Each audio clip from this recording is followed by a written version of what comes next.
நம்ம இப்போ எர்த்து போட்டது வந்து எல்லா எர்த்துக்கும் வந்து காப்பர் கம்பி கேபிள் 16 ஸ்கொயர் mm கேபிள் போட்டு டைட் பண்ணுறோம்.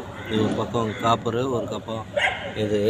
அந்த காப்பர் கம்பி வந்து எல்லா 4 எர்த்தும் லூப் பண்ணுறோம். அந்த கேபிளை வந்து பைப் போட்டு அப்படியே எடுத்துன்னு போகிறோம் ஜென்ரேட்டருக்கு.